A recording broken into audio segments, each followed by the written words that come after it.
السلام عليكم ورحمة الله وبركاته. وعليكم السلام ورحمة الله وبركاته. كيف حالك يا عزيزي وما اسمك؟ الحمد لله الذي بنعمته تتم الصالحات. اسمي عبد الرحمن.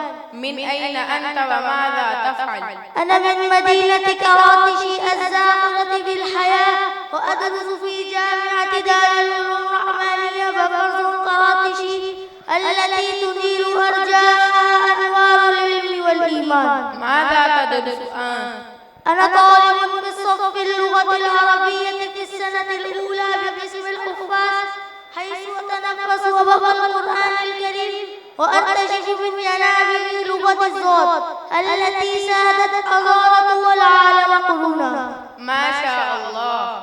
هل يمكنك أن تخبرني عن مؤسستك؟ لم لا يا عزيزي، بحمد الله وتوفيقه مدرستنا هي جامعة دار العلوم الرحمانية بفرض هذه المنارة العلمية التي أسست قبل 40 عاما على يد الشيخ الجليل الحاج عبد الرحمن الرحماني رحمه الله، وأسكنه فسيح جناته. لقد غرز بذرتها بيد طاهرة وسقاها بجهده وعرقه، فأنبت الشجرة وارفة الظلال تؤتي أكلها كل حين بإذن ربها. إن هذه الزهرة العلمية المباركة تمر بمراحل التطور والازدهار ببهاء ومجد، وهي ثمرة جهود مزنية يبذلها فضيلة الشيخ المفتي عطاء الرحمن مدني الرئيس الحالي للجامعة، الذي يسهر الليالي ويكد النهار ليبني سرعها ويعلي رايتها. والحمد لله تنشط جميع الأقسام في هذه المؤسسة المباركة، وسأذكر بعضا منها: قسم التحفيظ البنين والبنات، حيث يتسابق الطلاب في حفظ كتاب الله فتعلو أصواتهم بآيات الرحمن تطمئن بها القلوب. قسم التدريس المنهجي الذي يغرس في الطلاب أصول العلم ويرسخ جذوره.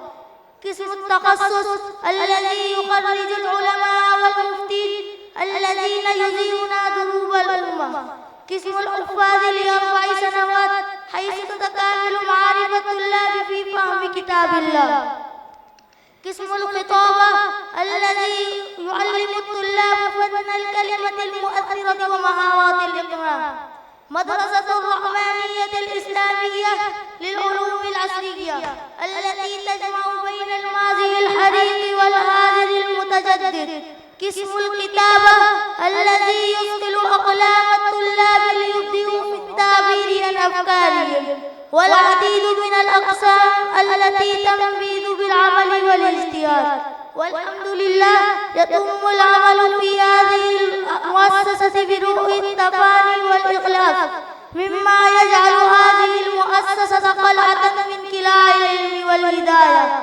أشعر بالفخر والاعتزاز بالدراسة في هذه الجامعة التي هي بحق منارة تنير دروبنا وصحيفة تسطر أمجاد الأمة. ما شاء الله. لقد أذهلتني بما أخبرتني عن خطوات جامعتك. وأدعو الله تعالى أن يبارك في هذه الجامعة وأن يوسع آفاقها وأن يجعلها نورا يهتدي به السائرون في ظلمات الجهل، وأن يجزي كل المخلصين والمحبين خير الجزاء، إنه ولي ذلك والقادر عليه.